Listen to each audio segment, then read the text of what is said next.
ಎಲ್ಲ ನಮಸ್ಕಾರಗಳು. ಶ್ರೀನಿವಾಸೇತಿ ಶ್ರೇಷ್ಠದಯಾಪಾತ್ರಂ ಗುಣಾನ್ವಿತಃ ಕೌಶಿಕೋನಂತರಂಗಾರ್ಯಶ್ಚಿರಂ ವಿಜೇತಾಂ ಭುವಿ ನ್ಯಸ್ತಾತ್ಮೀಯಭರಂ ವರಪ್ರದಗುರೌ ವೈರಾಗ್ಯಭಾಗ್ಯೋರಧೌ ವೇದಾಂತಾಮೃತಸಾರವಂತಮನಘಾತ್ ಶ್ರೀನಿವಾಸಾದ್ಗುರೋಃ ಶ್ರೀಶೈಲಾನ್ವಯಕೌಸ್ತುಭಸ್ಥಿತನಯಂ ಶ್ರೇಯೋನಿಧೇ ಶ್ರೀನಿಧೇಃ ವಂದೇ ಸಾಧುಕಟಾಕ್ಷಕೇಳಿನಿಲಯಂ ಶ್ರೀಕೃಷ್ಣಸದ್ದೇಶಿಕಂ ಶ್ರೀವಾಸರಂಗಪರಕಾಲमुनित्रयाप्तलक्ष्मात्मरक्षणेति त्वैवागमान्तम् आचार्यभक्तिपरिपूतमनर्घशीलं गोपालदेशिकमुनिं गुरुमाश्रयामः। नारायणाख्यतिराजपदाब्जभृङ्गश्रीवासयोगिगुरुणार्पितभारमीशे भक्त्यादिपूर्णवरदारिकृपात्तचिह्नं श्रीश्रीनिवासमुनिवर्यमहं प्रपद्ये। श्रीनारायणयोगीन्द्रवरदारिकृपाश्रयं रङ्गेशपादविनतं श्रीनिवासमुनिं भजे। नव्यरङ्गयतीन्द्राङ्घ्रिपङ्कजभ्रमरायितं नव्यमङ्गलभूषं श्रीवरदार्यगुरुं भजे। श्रीमान् वेङ्कटनाथार्य कवितार्क्य केसरी वेदान्ताचार्यवर्यो मे सन्निधत्तां सदा हृदि यो नित्यमच्युतपदाम्बुजयुग्मरुक्मव्यामोहतस्तरितराणि तनाय मेने अस्मद्गुरोर्भगवतोऽस्य देकसिन्धो रामानुजस्य चरणौ शरणं प्रपद्ये। विगाहे आमनं तीर्थं साधुवृन्दावने स्थितं निरस्तजिह्मगस्पर्शेऽत्र कृष्णकृताधरः नाथेन मुनिनाथेन भवेयं नाथवानहं यस्य नैकमिकं तत्त्वं हस्तामलगतां गतं यस्य सारस्वतस्रोतो कुलामोदवासितं श्रुतीनां श्रमायालं शठारिं तमुपास्महे। वन्दे वैकुण्ठसेनान्यं देवं सूत्रवतीसकं यद्वेत्र शिखरस्पन्दे विश्वमेतद्व्यवस्थितं सह धर्मचरीं शौरेः सम्मन्त्रितजगद्धितामनुग्रहमयीं वन्दे नित्यमज्ञातनिग्रहां कमप्याद्यं गुरुं वन्दे कमलागृहमेधिनं प्रवक्ता छन्दसां वक्ता पञ्चरात्रस्य स्वयं ज्ञानानन्दमयं देवं निर्मलस्फटिकाकृतिम् आधारं सर्वविद्यानां हयग्रीवमुपास्महे। लक्ष्मीनेत्रोत्पलश्रीसरतपरिचयादेषु संवर्धमानः नाभीनाळीकरिङ्कण्मधुकरपटली दत्तहस्तावलम्बः अस्माकं सम्पदोघानविरलतुलसीदामसञ्जातभूमा काळिन्दी कान्तिहारी फलेतु वपुषः काळिमा कैटभारेः।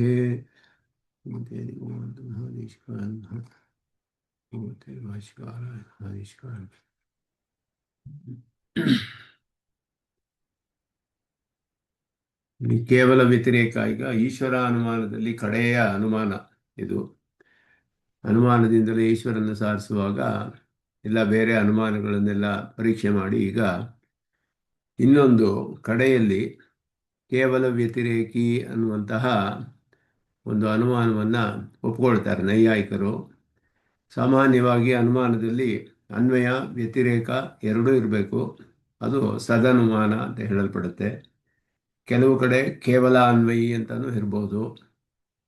ಅದರ ಜೊತೆಗೆ ನೈಯಾಯಿಕರು ಕೇವಲ ವ್ಯತಿರೇಕಿ ಅಂತಲೂ ಒಪ್ಕೊಳ್ತಾರೆ. ಮೂರು ವಿಧವಾದ ಅನುಮಾನಗಳನ್ನು ಒಪ್ಕೊಳ್ತಾರೆ. ಕೇವಲ ವ್ಯತಿರೇಕಿ ಅನ್ನೋದನ್ನು ನಾವು ಒಪ್ಕೊಳ್ಳೋದಿಲ್ಲ, ಸಿದ್ಧಾಂತದಲ್ಲಿ ಅದನ್ನು ಒಪ್ಕೊಳ್ಳೋದಿಲ್ಲ. ಆ ಕೇವಲ ವ್ಯತಿರೇಕಿ ಅನ್ನೋದರಲ್ಲಿ ಸಪಕ್ಷವೇ ಹೇಳೋಕ್ಕಾಗೋದಿಲ್ಲ. ಸಪಕ್ಷವನ್ನು ಇದ್ದು ತಿಳಿದೇ ಸಪಕ್ಷದ ಮೂಲಕವೇ ನಾವು ಸಾಧ್ಯವನ್ನು ತಿಳಿಯೋಕ್ಕೆ ಸಾಧ್ಯ. ಆದ್ದರಿಂದ ಸಪಕ್ಷವಿಲ್ಲದೆ ಹೋದರೆ ಬೆಂಕಿಯನ್ನು ನಾವು ತಿಳಿಬೇಕಾದರೆ ಬೆಂಕಿ ಅನ್ನೋದು ಎಲ್ಲಿ ತಿಳಿದು ಬರುತ್ತೆ ಅಂತ ಹೇಳಿದ್ರೆ ಮಹಾನಸ ಅಡುಗೆ ಮನೆಯಲ್ಲಿ ನೋಡಿರಬೇಕು. ಸಪಕ್ಷ ಇದ್ದರೆ ತಿಳಿಯುತ್ತೆ, ಇಲ್ಲದೆ ಹೋದರೆ ತಿಳಿಯೋಕ್ಕಾಗೋದಿಲ್ಲ. ಆದ್ದರಿಂದ ಸಾಧ್ಯ ಹೇತುವಿನೊಡನೆ ಹೇತುವಿನಿಂದ ಸಾಧ್ಯವನ್ನು ನಾವು ಸಾಧಿಸಬೇಕು. ಹೇತುವಿಗೂ ಸಾಧ್ಯವಕ್ಕೂ ಸಂಬಂಧ ಹೇಳಿ ಹೇತು ಅಭಾವದಿಂದ ಸಾಧ್ಯಾಭಾವ ಅನ್ನೋದನ್ನು ಹೇಳಿ ಅದರ ಮೂಲಕವೇ ಸಾಧ್ಯವನ್ನು ಸಾಧಿಸ್ತೀವಿ ಅಂತ ಹೇಳ್ತಾರೆ. ಅದಕ್ಕೆ ಕೇವಲ ವ್ಯತಿರೇಕಿ ಅಂತ ಸ್ವಲ್ಪ ಕಷ್ಟವಾದದ್ದು ಅರ್ಥ ಮಾಡ್ಕೊಳ್ಳೋಕ್ಕೆ. ಆದರೆ ಇಲ್ಲಿ ಸ್ವಲ್ಪ ಸುಲಭವಾಗಿ ಇಲ್ಲಿ ವಿವರಿಸ್ತಾರೆ. ಅದರಲ್ಲಿ ಇಲ್ಲಿ ಕೇವಲ ವ್ಯತಿರೇಕಿಯ ನಿರಸನವನ್ನು ಮುಂದೆ ಮಾಡ್ತೀವಿ ನಾವು. ಅದ್ರವ್ಯ ಸರದಲ್ಲಿ ಬರುತ್ತೆ, ಬುದ್ಧಿಸರದಲ್ಲಿ ಬರುತ್ತೆ. ಅದರಲ್ಲಿ ಕೇವಲ ವ್ಯತಿರೇಕಿ ಅನ್ನುವಂತಹ ಅನುಮಾನವನ್ನು ವಿಶೇಷವಾಗಿ ಪರೀಕ್ಷೆ ಮಾಡಿ ಸ್ವಾಮಿ ದೇಶಿಕನ್ ನಿರಾಕರಣೆ ಮಾಡ್ತಾರೆ. ನ್ಯಾಯ ಪರಿಶುದ್ಧಿ ಮೊದಲಾದ ಗ್ರಂಥಗಳಲ್ಲಿ ಇನ್ನೂ ವಿಸ್ತಾರವಾಗಿ ಮಾಡಿದ್ದಾರೆ.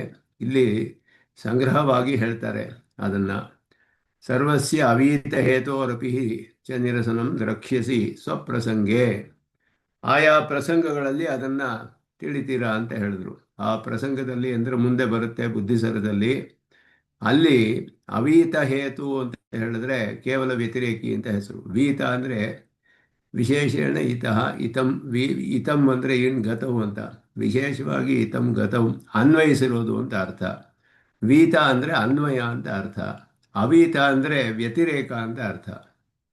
ಈ ಎಲ್ಲ ಶಬ್ದಗಳನ್ನು ಉಪಯೋಗಿಸ್ತಾರೆ ಸ್ವಾಮಿ ದೇಶಿಕನ್. ಅವೀತ ಹೇತು ಅಂತ ಒಂದು ಹೆಸರು, ಅದಕ್ಕೆ ಕೇವಲ ವ್ಯತಿರೇಕಿ ಅನ್ನುವ ಹೇತುವಿಗೆ ಅವೀತ ಹೇತು ಅಂತ ಹೆಸರು. ವೀತ ಹೇತು ಅಂದರೆ ಕೇವಲ ಅನ್ವಯಿ. ಅನ್ವಯ ವ್ಯತಿರೇಕ ಎರಡೂ ಇರಬೇಕು. ವೀತ ಅವೀತ ಎರಡೂ ಇದ್ರೇ ಸರಿಯಾದ ಅನುಮಾನ. ಆದರೆ ಕೆಲವು ಕಡೆ ಕೇವಲ ಅನ್ವಯಿಯನ್ನು ಹೇಳಬಹುದು, ಆದರೆ ಕೇವಲ ವ್ಯತಿರೇಕಿ ಅನ್ನೋದನ್ನು ನಾವು ಒಪ್ಕೊಳ್ಳೋದಿಲ್ಲ. ಆದರೆ ನೈಯಾಯಿಕರು ಒಪ್ಕೊಳ್ತಾರೆ. ಅದರ ಮೂಲಕ ಕೆಲವು ವಿಷಯಗಳನ್ನೆಲ್ಲ ಸಾಧಿಸ್ತಾರೆ ಅವರು.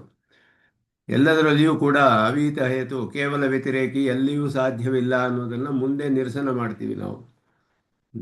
ಇದರಲ್ಲಿ ಬುದ್ಧಿಸರದಲ್ಲಿ ವಿಸ್ತಾರವಾಗಿ ಪರೀಕ್ಷೆ ಮಾಡ್ತೀವಿ. ಅದರಿಂದ ಇಲ್ಲಿ ಅದು ಪ್ರಸಕ್ತವಲ್ಲ. ಇಲ್ಲಿ ಅದರ ವಿಷಯ ಬೇಡ.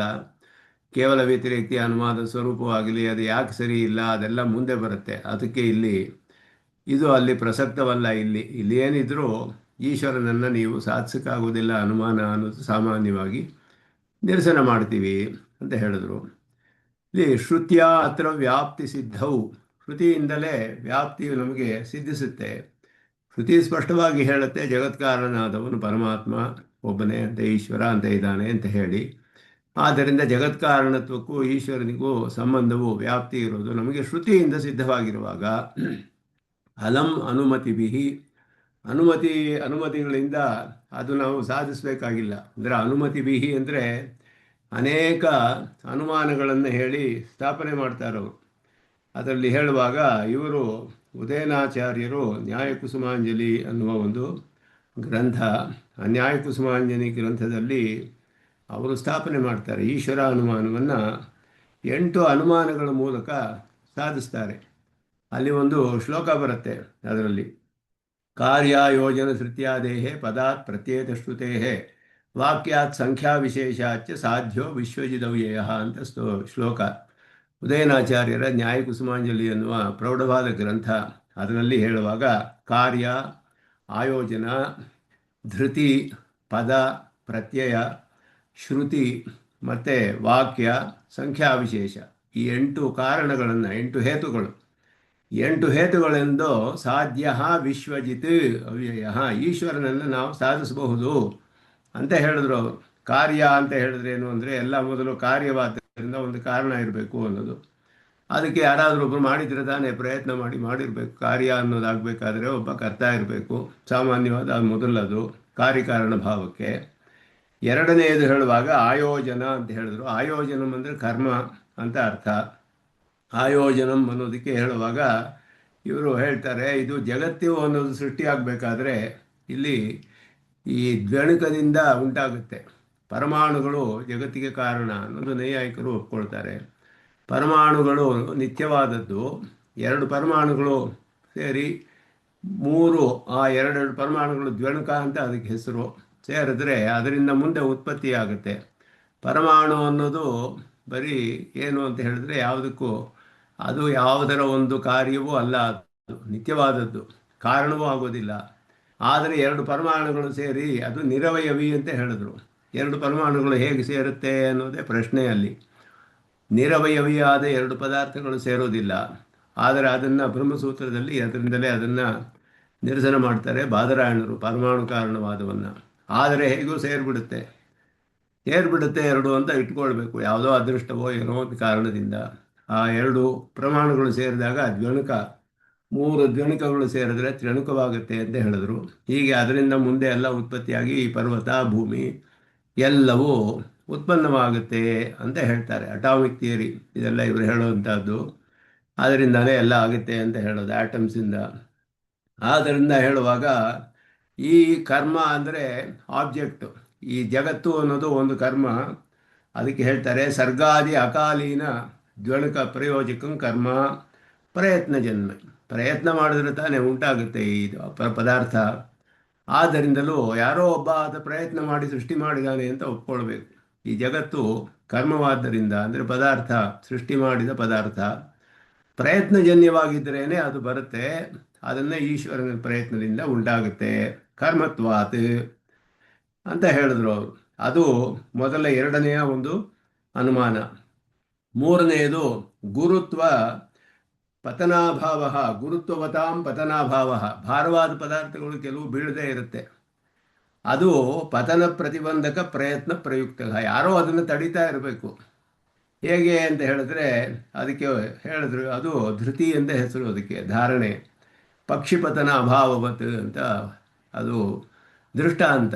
ಒಂದು ಪಕ್ಷಿ ಹಾರ್ತಾ ಇದೆ, ಆ ಪಕ್ಷಿ ಬೀಳೋದಿಲ್ವಲ್ಲ, ಯಾರಾದರೂ ಧಾರಣೆ ಮಾಡಿದ್ರೆ ತಾನೇ ಬೀಳದೇ ಇರೋಕ್ಕೆ ಸಾಧ್ಯ. ಪಕ್ಷಿಗೂ ಭಾರವಿದೆ, ಸುಮ್ಮನೆ ಅದು ಹಾರಕ್ಕೆ ಸಾಧ್ಯವಿಲ್ಲ, ಬಿದ್ದು ಬಿಡಬೇಕು. ಯಾಕೆ ಅಂದರೆ ಗುರುತ್ವವತಾಂ ಪತನಾಭಾವ ಪ್ರಯತ್ನಜನ್ಯ. ಅದು ಯಾರೋ ಒಬ್ಬರು ಪ್ರಯತ್ನ ಮಾಡಿದ್ರೆ ಆಗುತ್ತೆ, ಅದು ಪ್ರತಿಬಂಧಕ. ಅದು ಪತನ ಪ್ರತಿಬಂಧಕ ಪ್ರಯತ್ನದಿಂದ ಆಗಬೇಕದು. ಆದ್ದರಿಂದ ಅದನ್ನು ಯಾರೋ ಮಾಡಿರಬೇಕಲ್ಲ, ಅವನೇ ಈಶ್ವರ ಊಹೆ ಮಾಡ್ಬೋದು, ಧಾರಣೆ ಮಾಡ್ಬೋದು. ಬ್ರಹ್ಮಾಂಡ, ಬ್ರಹ್ಮಾಂಡದ ನಾಶ ಸಂಹಾರ ಅಂತ ಹೇಳೋದು. ಬ್ರಹ್ಮಾಂಡ ನಾಶವು ಪ್ರಯತ್ನಜನ್ಯವಾಗಿರಬೇಕು. ಯಾಕೆ ಅಂದರೆ ನಾಶವಾಗಿರೋದ್ರಿಂದಲೇ, ನಾಶತ್ವಾತ್. ಒಂದು ಘಟ ತಾನಾಗಿಯೇ ನಾಶ ಆಗುವುದಿಲ್ಲ, ಯಾರಾದರೂ ಒಂದು ಕೊಳ್ಳಿಯಿಂದ ಹೊಡೆದ್ರೆ ನಾಶವಾಗುತ್ತೆ, ಪ್ರಯತ್ನಜನ್ಯ. ಬ್ರಹ್ಮಾಂಡ ನಾಶವು ಪ್ರಯತ್ನದಿಂದ ಮಾಡಲ್ಪಟ್ಟಿರೋದು. ಯಾಕೆ ಅಂದರೆ ಅದು ನಾಶವಾಗಿರೋದ್ರಿಂದ. ಹೇಗೆ ಘಟ ನಾಶವತ್, ಇದು ಒಂದು ಅನುಮಾನ. ಈ ರೀತಿ 8 ಅನುಮಾನಗಳನ್ನು ಹೇಳ್ತಾರೆ ಅವರು ಉದಯನಾಚಾರ್ಯರು. ಕಾರ್ಯಾಯೋಜನ ಧೃತ್ಯಾದೇಹೇ ಪದಾತ್ ಪ್ರತ್ಯೇತ ಶ್ರುತೇಃ ವಾಕ್ಯಾತಿ ಸಂಖ್ಯಾ ವಿಶೇಷಾಚ್ಚ ಸಾಧ್ಯ ವಿಶ್ವಜಿತ್ ಅವ್ಯಯ ಅಂತ 8 ಅನುಮಾನಗಳನ್ನು ಹೇಳಿ ಈಶ್ವರನನ್ನು ಅನುಮಾನದಿಂದಲೇ ಸಾಧಿಸ್ತೇವೆ ಅಂತ ಹೇಳಿದ್ರು ಅವರು. ಆ 8 ಅನುಮಾನಗಳು ಹೇಳಿದ್ರಿಂದ ಇಲ್ಲಿ ಬಹುವಚನ, ಸ್ವಾಮಿ ದೇಶಿಕನ ಅನುಮತಿಭಿಹಿ ಅಂತ ಬಹುವಚನ ಹಾಕಿದ್ರು. ಎಷ್ಟೋ ಅನುಮಾನಗಳಿಂದ ನೀವು ಹೇಳ್ತೀರಲ್ಲ, ಅದು ಬೇಕಾಗೇ ಇಲ್ಲ. ಯಾಕೆಂದರೆ ನಮಗೆ ವ್ಯಾಪ್ತಿ ಜಗತ್ಕಾರಣತ್ವಕ್ಕೂ ಜಗತ್ಕರ್ತ ಅದು ಈಶ್ವರನಿಗೂ ವ್ಯಾಪ್ತಿ ಶ್ರುತಿಯಿಂದಲೇ ಸಿದ್ಧವಾಗಿಬಿಟ್ಟಿದೆ, ಅನುಮಾನ ಬೇಕಾಗಿಲ್ಲ. ಯಾಕೆ ಮತ್ತೆ ನಿಷ್ಫಲ ಸಂಪ್ಲವೋಪಿ, ಇಲ್ಲಿ 2 ವಾದಗಳು ಹೇಳ್ತಾರೆ. ಸಂಪ್ಲವವಾದ, ವ್ಯವಸ್ಥಾವಾದ ಅಂತ ಹೇಳಿಬಿಟ್ಟು 2 ಪ್ರಮಾಣಗಳು ಒಂದಕ್ಕೆ ಅನ್ವಯಿಸಿದರೆ ಸಂಪ್ಲವ ಅಂತ ಹೆಸರು. ಅದಕ್ಕೆ ಸಂಪ್ಲವವಾದ, ವ್ಯವಸ್ಥವಾದ ಇದೆಲ್ಲ ವಿವರಿಸ್ತಾರೆ ಮುಂದೆ. ಇಲ್ಲೇ ಆಚಾರ್ಯರು ಮುಂದೆ ವಿವರಿಸ್ತಾರೆ ಅದನ್ನು. ಬೌದ್ಧರೆಲ್ಲ ವ್ಯವಸ್ಥಾವಾದ ಅಂತ ಒಪ್ಕೊಳ್ತಾರೆ, ನಾವು ವೇದಾಂತಿಗಳು ಸಂಪ್ಲವವಾದವನ್ನು ಒಪ್ಕೊಳ್ತೀವಿ. ಅಂದರೆ ಏನರ್ಥ ಅಂದರೆ, ಒಂದು ಪದಾರ್ಥವನ್ನು, ಆ ಪದಾರ್ಥ ಪ್ರಾಮಾಣಿಕ ಅಂತ ಹೇಳಬೇಕಾದ್ರೆ ಒಂದು ಪ್ರಮಾಣದಿಂದ ತಿಳಿದ್ರೆ ಸಾಕು. ಅನೇಕ ಪ್ರಮಾಣಗಳು ಪ್ರವರ್ತಿಸಬಹುದು ಅದರ ಮೇಲೆ. ಆದರೆ ಆ ಪದಾರ್ಥದ ಸ್ಥಾಪನೆ ಅಂತ ಹೇಳುವುದು ಒಂದೇ ಪ್ರಮಾಣದಿಂದ ಆಗಬೇಕು. 2 ಪದಾರ್ಥಗಳಿಂದ ಸ್ವತಂತ್ರವಾಗಿ ಸಾಧಿಸೋದಕ್ಕಾಗೋದಿಲ್ಲ. ಆವಾಗ ಒಂದು ಪ್ರಮಾಣ ವ್ಯರ್ಥವಾಗುತ್ತೆ. 2 ಪ್ರಮಾಣಗಳು ಪ್ರವರ್ತಿಸಬಹುದು. ಶ್ರುತಿಯಿಂದ ಸ್ಥಾಪಿತನಾದ ಈಶ್ವರನನ್ನು ಅನುಮಾನದಿಂದಲೂ ಕೂಡ ನಾವು ತಿಳಿದುಕೊಳ್ಳಬಹುದು. ಮುಂದೆ ಶ್ರುತಿಯಲ್ಲಿ ಹೇಳಿದ ವಿಷಯವನ್ನು ಅನುಮಾನದಿಂದ ದೃಢಪಡಿಸ್ಕೊಳ್ಬಹುದು. ಮನನ ಅಂತ ಹೆಸರು ಅದಕ್ಕೆ. ಸರಿಯಾದ ತರ್ಕಗಳಿಂದ ಮನನ ಮಾಡಿಕೊಂಡು ದೃಢಪಡಿಸ್ಕೊಳ್ಳೋದಕ್ಕೆ ಅನುಮಾನವು. ಆವಾಗ 2 ಪ್ರಮಾಣಗಳು ಈಶ್ವರನ ಇರುವಿಕೆಯಲ್ಲಿ ಪ್ರವರ್ತಿಸುತ್ತೆ ಅಂತ ಆಗುತ್ತೆ ಆವಾಗ. ಆದರೆ ಸ್ಥಾಪನೆ ಆಗೋದು ಒಂದೇ ಪ್ರಮಾಣದಿಂದ, ಶ್ರುತಿ ಪ್ರಮಾಣದಿಂದಲೇ. 2 ಪ್ರಮಾಣಗಳು ಸ್ವತಂತ್ರವಾಗಿ ಸ್ಥಾಪನೆ ಮಾಡೋಕ್ಕಾಗೋದಿಲ್ಲ. ಅದಕ್ಕೆ ಸಂಪ್ಲವವಾದ ಅಂತ ಹೆಸರು. ಅದನ್ನು ಇಲ್ಲಿ ಹೇಳ್ತಾರೆ. ಅದು ಸಂಪ್ಲವವಾದ ನಿಷ್ಫಲ, 2 ಪ್ರಮಾಣಗಳನ್ನು. ಯಾಕೆಂದರೆ ಅವ್ರು ಹೇಳಿದ್ರು ಈಶ್ವರನಿಗೆ ಜ್ಞಾನ ನಿತ್ಯ ಅನ್ನೋದು ಹೇಗೆ ತಿಳಿಯುತ್ತೆ ಅಂದರೆ, ನಿಮ್ಮ ಶ್ರುತಿಯೇ ಹೇಳ್ತಾ ಇದೆಯಲ್ಲ ನಿತ್ಯ ಅಂತ. ಅದರಿಂದ ಶ್ರುತಿಯಿಂದ ತಿಳ್ಕೊಂಡು ನಿತ್ಯ ಜ್ಞಾನವಿರೋದರಿಂದ ಅವನಿಗೆ ಜ್ಞಾನಕ್ಕೆ ದೋಷವಿಲ್ಲ, ಕಾರಣವಿಲ್ಲ ದೋಷಕ್ಕೆ. ನಿತ್ಯವಾದ ಪದಾರ್ಥಗಳು ಕಾರಣವಿಲ್ಲ, ಉತ್ಪನ್ನವಾಗೋದಿಲ್ಲ, ಯಾವಾಗಲೂ ಇದ್ದೇ ಇರುತ್ತೆ, ಉಂಟಾಗಲ್ಲ ಹೊಸದಾಗಿ. ನಿತ್ಯವಾದ್ದರಿಂದಲೇ ಉತ್ಪತ್ತಿ ವಿನಾಶವಿಲ್ಲದೆ ಇರೋದು. ಆ ರೀತಿ ಶ್ರುತಿ ಹೇಳೋದ್ರಿಂದ ಅವನಿಗೆ ನಿತ್ಯವಾದ ಜ್ಞಾನವಿದೆ. ನಿತ್ಯವಾದ ಜ್ಞಾನವಿರೋದ್ರಿಂದ ಅವನೇ ವೇದವನ್ನೆಲ್ಲ ಪ್ರವರ್ತನೆ ಮಾಡ್ತಾನೆ, ಅವನೇ ಜಗತ್ತಿನ ಸೃಷ್ಟಿ ಮಾಡೋಕ್ಕೆ ಸಾಧ್ಯ, ಅವನಿಗೆ ಸರ್ವಜ್ಞತ್ವವಿದೆ ಅಂತ ಶ್ರುತಿ ಹೇಳುತ್ತೆ. ಆದ್ದರಿಂದ ಈ ರೀತಿ ನಾವು ಅನುಮಾನದಿಂದ ಅವನ ಜಗತ್ತಿನ ಕರ್ತೃತ್ವ ಸ್ಥಾಪನೆ ಮಾಡ್ತೀವಿ ಅಂತೆಲ್ಲ ಹೇಳ್ತಾರೆ ಅವರು. ಆದರೆ ಅವನಿಗೆ ನಿತ್ಯ ಜ್ಞಾನ ಅನ್ನೋದು ಶ್ರುತಿಯಿಂದಲೇ ಸಿದ್ಧವಾದರೆ ಅನುಮಾನದಿಂದ ಹೇಗೆ ಸಾಧ್ಯವಾಗುತ್ತೆ? ಆ ಶ್ರುತಿಯನ್ನು ಅವನೇ ಮಾಡಿರುವವನು ಅಂತ ಹೇಳಿದ್ರು. ಶ್ರುತಿಯಲ್ಲಿ ದೋಷ ಇಲ್ಲ ಅಂತ ಹೇಳಬೇಕಾದ್ರೆ ನಿತ್ಯ ಜ್ಞಾನವಿರುವ ಈಶ್ವರನಿಂದ ರಚಿಸಲ್ಪಟ್ಟಿರೋದ್ರಿಂದ ಶ್ರುತಿಯಲ್ಲಿ ದೋಷವಿಲ್ಲ. ಶ್ರುತಿಯು ಅವನಿಗೆ ನಿತ್ಯ ಜ್ಞಾನ ಇದೆ ಅಂತ ಹೇಳುತ್ತೆ. ಇದು ಅನ್ಯೋನ್ಯಾಶ್ರಯ ಅನ್ನುವ ದೋಷ ಬರುತ್ತೆ ಇದರಲ್ಲಿ. ಈ ರೀತಿ ಸ್ಥಾಪನೆ ಮಾಡೋಕ್ಕಾಗೋದಿಲ್ಲ. ಇದು ಸಾಮಾನ್ಯವಾಗಿ ಸಂಪ್ಲವವಾದ ಅದರಲ್ಲಿ ವಿಷಯ. ಆದರೆ ಇಲ್ಲಿ ಹೇಳ್ತಾ ಇರೋದವರು, ಅವರು ಇಲ್ಲಿ ವ್ಯತಿರೇಕದಿಂದಲೇ ಸ್ಥಾಪಿಸ್ತೀವಿ ಅಂತ ಹೇಳ್ತಾರೆ. ಅದಕ್ಕೆ ಇಲ್ಲಿ ಅದನ್ನು ಹೇಳ್ತಾ ಇದ್ದಾರೆ. ಅದನ್ನು ಮುಂದೆ ವಿವರಿಸ್ತಾರೆ ಇಲ್ಲಿ ಹೇಗೆ ಅಂತ ಹೇಳಿ. ಯತ್ ಸಕರ್ತೃಕಂ ನ ಭವತಿ ತತ್ ಕಾರ್ಯಂ ನ ಭವತಿ ಯಥಾ ಪರಮಾಣುವಾದಿ ಅನ್ನೋದು ಈ ಅನುಮಾನಕ್ಕೆ ಉದಾಹರಣೆ, ಕೇವಲ ವ್ಯತಿರೇಕಿಗೆ ಉದಾಹರಣೆ. ಕೇವಲ ವ್ಯತಿರೇಕಿ ಅನ್ನೋದಕ್ಕೆ ಒಂದು ಉದಾಹರಣೆ, ಬೇಕಾದಷ್ಟು ಉದಾಹರಣೆಗಳಿದೆ ಇದಕ್ಕೆ. ಅದು ಒಂದು ಉದಾಹರಣೆ, ಯತ್ ಸಕರ್ತೃಕಂ ನ ಭವತಿ ತತ್ ಕಾರ್ಯಂ ನ ಭವತಿ. ನೆಗೆಟಿವ್ ಆಗಿ ಪ್ರೂವ್ ಮಾಡೋದು, ಬರೀ ನೆಗೆಟಿವ್ ಆಗಿ ಪ್ರೂವ್ ಮಾಡೋದು, ಅನ್ವಯ ಪಾಸಿಟಿವ್ ಆಗಿ ಹೇಳೋಕ್ಕಾಗೋದಿಲ್ಲ. ಯಥಾ ಪರಮಾಣುವಾದಿ ಅಂತ ಹೇಳಿದ್ರು. ಪರಮಾಣು ನಿತ್ಯ ಅಂತ ಒಪ್ಕೊಂಡ್ಬಿಟ್ರು.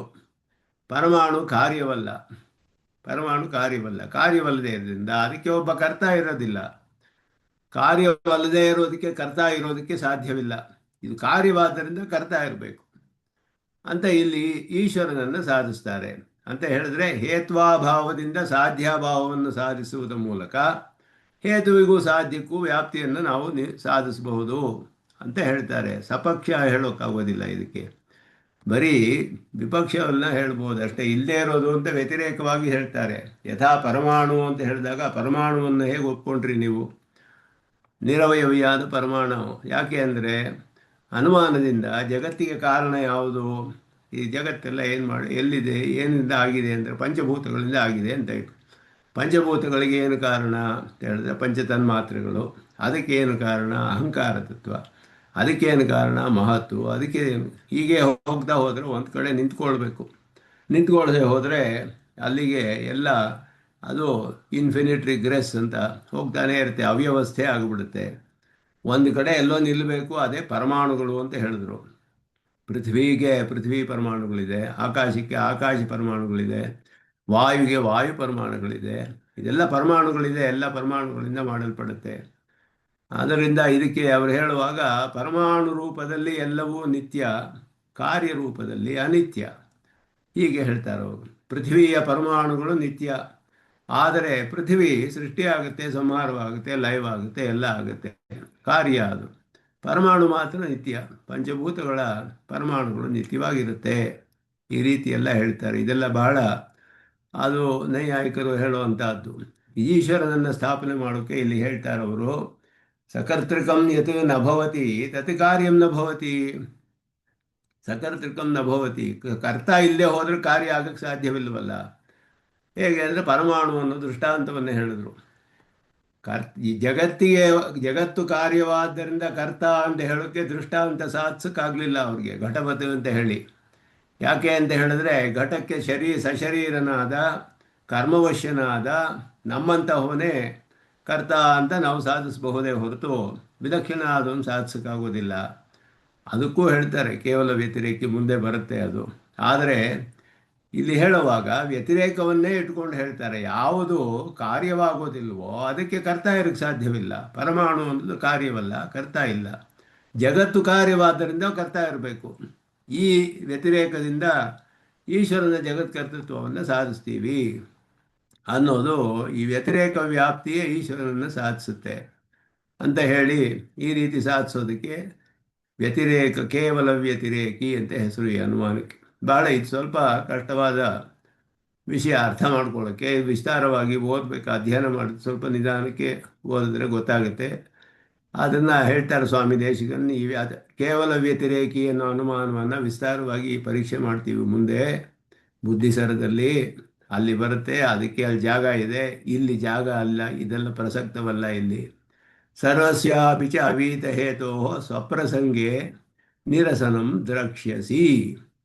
ಅವೀತ ಹೇತುಗೆಲ್ಲ ಅದರ ಜಾಗದಲ್ಲಿ ನಾವು ಯಾವಾಗ ನಿರಸನ ಮಾಡ್ತೀವೋ ಅಲ್ಲಲ್ಲಿ ನೋಡ್ಕೊಳ್ತೀರಂತೆ, ಅಲ್ಲಿ ನೋಡ್ಕೊಳ್ಳಿ ನೀವು, ಇವಾಗ ಬೇಡ ಅಂತ ಹೇಳು. ಎಲ್ಲ ವ್ಯತಿರೇಕವನ್ನು ನಿರಾಕರಣೆ ಮಾಡ್ತೀವಿ ನಾವು ಮುಂದೆ ಅಂತ ಹೇಳ್ತಾರೆ. ಈಶ್ವರ ಜಗತ್ಕಾರಣ ಅನ್ನೋದು ಶ್ರುತಿ ತಿಳಿಸುತ್ತೆ ನಮಗೆ. ಯಥೋ ವಾಯುಮಾನಿ ಭೂತಾನಿ ಜಾಯಂತೆ ಜನ್ಮಾದ್ಯ ಸೇತಃ ಅಂತ ಸೂತ್ರದಲ್ಲಿ ಬಾದರಾಯಣರು ತಿಳಿಸಿದ್ರು. ಶ್ರುತಿಯಲ್ಲಿ ಹೇಳುತ್ತೆ ಯಾರಿಂದ ಎಲ್ಲ ಸೃಷ್ಟಿಯಾಗುತ್ತೋ ಅವನೇ ಈಶ್ವರ. ಇದು ಯಾಕೆ ಪ್ರಮಾಣ ಆಗಬಾರ್ದು ಅಂತ ಹೇಳಿದ್ರೆ, ಶ್ರುತಿಯ ವ್ಯಾಪ್ತಿಯಿಂದ ಸಿದ್ಧವಾಗಿರುವಾಗ ಅನುಮಾನಗಳನ್ನು ಯಾಕೆ ಬೇಕು ನಿಮಗೆ ಅಂತ ಹೇಳಿಬಿಟ್ಟು ಶ್ರುತಿಯಿಂದಲೇ ಹೇಳೋದಾದರೆ ಆ ಶ್ರುತಿಯಿಂದಲೇ ಈಶ್ವರನ ಇರುವಿಕೆ ತಿಳಿಬಹುದು, ಅನುಮಾನ ಬೇಕಾಗಿಲ್ಲ. ಶ್ರುತಿಯನ್ನು ಇಟ್ಕೊಳ್ಳಿ, ಅನುಮಾನವನ್ನು ಇಟ್ಕೊಳ್ಳಿ ಅಂತ ಹೇಳಿದ್ರು ಅವರು. ಎರಡೂ ಹೇಳ್ಬೋದಲ್ಲ. ಒಂದು ವಿಷಯದಲ್ಲಿ ಅನುಮಾನದಿಂದ ಸಾಧಿಸ್ತೀವಿ, ನಿಮ್ಮ ಶ್ರುತಿಯು ಅದನ್ನೇ ಹೇಳ್ತಾ ಇದೆ. ಆದ್ದರಿಂದ ಈ ಅನುಮಾನವನ್ನು ಯಾಕೆ ಒಪ್ಕೊಳ್ಬಾರ್ದು ನೀವು ಈಶ್ವರನನ್ನು ಸಾಧಿಸೋದಕ್ಕೆ ಅಂತ ಹೇಳಿದ್ರೆ ಸಮಪ್ರಮಾಣ ಆಗಕ್ಕೆ ಸಾಧ್ಯವಿಲ್ಲ. ಒಂದು ಪದಾರ್ಥ ನಿಶ್ಚಯ ಮಾಡೋದಕ್ಕೆ ಎರಡು ಸಮಪ್ರಮಾಣಗಳು ಆಗೋದಿಲ್ಲ. ಒಂದು ಪ್ರಮಾಣದಿಂದ ನಿಶ್ಚಯ ಮಾಡಬೇಕು. ಎರಡು ಪ್ರಮಾಣಗಳು ಅದರಲ್ಲಿ ಪ್ರವರ್ತಿಸಬಹುದು, ಅದು ಬೇರೆ ವಿಷಯ. ಅದನ್ನು ಹೇಳ್ತಾರೆ. ಎರಡೂ ಪ್ರವರ್ತಿಸಲಿ ಪ್ರಮಾಣವು ಸ್ವತಂತ್ರವಾಗಿ ಅಂತ ಅರ್ಥ. ಇಲ್ಲಿ ಸಂಪ್ಲವೋಪಿ ನಿಷ್ಫಲ, ಒಂದನ್ನು ಸಾಧಿಸೋದು ವ್ಯರ್ಥ ಎರಡು ಪ್ರಮಾಣಗಳಿಂದ. ಎರಡು ಪ್ರಮಾಣಗಳು ಸ್ವತಂತ್ರವಾಗಿ ಒಂದು ಸಾಧಿಸಿದ್ರೆ ವ್ಯರ್ಥವಾಗುತ್ತೆ, ಒಂದು ಪ್ರಮಾಣ ವ್ಯರ್ಥವಾಗಿಬಿಡುತ್ತೆ. ಅದನ್ನು ಹೇಳ್ತಾರೆ ಇಲ್ಲಿ ಪ್ರಮಾಣ ಸಂಪ್ಲವವಾದ, ಪ್ರಮಾಣ ವ್ಯವಸ್ಥಾವಾದ ಅಂತ ಎರಡು ವಾದಗಳು ಇದರಲ್ಲಿ. ಒಂದು ವಸ್ತುವಿನಲ್ಲಿ ಅನೇಕ ಪ್ರಮಾಣಗಳು ಪ್ರವರ್ತಿಸಬಹುದು ಅನ್ನೋದು ಸಂಪ್ಲವ ಪಕ್ಷ, ಒಂದೇ ಪ್ರಮಾಣ ಪ್ರವರ್ತಿಸುತ್ತೆ ಅನ್ನೋದು ವ್ಯವಸ್ಥಾ ಪಕ್ಷ ಅಂತ. ಬೌದ್ಧರು ವ್ಯವಸ್ಥಾವಾದಿಗಳು ಅನ್ನೋದು ಹಿಂದೆನೆ ಬಂತು. ಅದರಲ್ಲಿ ಉಳಿದವರೆಲ್ಲ ಸಂಪ್ಲವವಾದಿಗಳು ಅಂತ ಹೆಸರು. ಸಿದ್ಧಾಂತದಲ್ಲಿ ಸಂಪ್ಲವನೇ ಒಪ್ಕೊಂಡಿರುವಂಥದ್ರಿಂದ ಶ್ರುತಿಯಿಂದಲೂ ಅನುಮಾನದಲ್ಲೂ ಈಶ್ವರ ಚಿತ್ಸಲಿ, ನೀವು ಸಂಪ್ಲವವಾದ ಒಪ್ಕೊಂಡಿದ್ದೀರಲ್ಲ, ಎರಡು ಪ್ರಮಾಣ ಪ್ರವರ್ತಿಸ್ಬೋದು. ಯಾಕೆ ಶ್ರುತಿ ಎಂದಲೂ ಅನುಮಾನದಲ್ಲೂ ಎರಡರಿಂದಲೂ ಸಾಧಿಸ್ಬೋದು. ಆದರೆ ನಾವು ಅನುಮಾನ ಹೇಳಿದ್ರೆ ನೀವು ಯಾಕೆ ನಿರಾಕರಣೆ ಮಾಡ್ತೀರಾ? ನಿಮ್ಮ ಶ್ರುತಿನೂ ಇಟ್ಕೊಳ್ಳಿ, ನಮ್ಮ ಅನುಮಾನನೂ ಇಟ್ಕೊಳ್ಳಿ, ಎರಡರಿಂದನೂ ಈಶ್ವರನ ಸಾಧಿಸ್ಬೋದು ಅಂತ ಹೇಳಿದ್ರೆ, ಅದಕ್ಕೆ ಇಲ್ಲಿ ಹೇಳ್ತಾರೆ ಒಂದು ವಸ್ತುವಿನಲ್ಲಿ ಎರಡು ಪ್ರಮಾಣಗಳು ಪ್ರವರ್ತಿಸುವ ವಿಚಾರ ಬೇರೆ, ಎರಡು ಪ್ರಮಾಣಗಳಿಂದ ಒಂದು ವಸ್ತುವಿನ ನಿರ್ಣಯದ ವಿಚಾರವೇ ಬೇರೆ. ಇದು ಹೀಗೆಯೇ ಇದೆ ಅಂತ ಎರಡು ಪ್ರಮಾಣಗಳಿಂದಲೂ ನಿರ್ಣಯ ಮಾಡೋದು ಬೇರೆ, ಎರಡು ಪ್ರಮಾಣಗಳು ಆ ವಿಷಯದಲ್ಲಿ ಪ್ರವರ್ತನೆ ಮಾಡೋದು ಬೇರೆ ವಿಷಯ.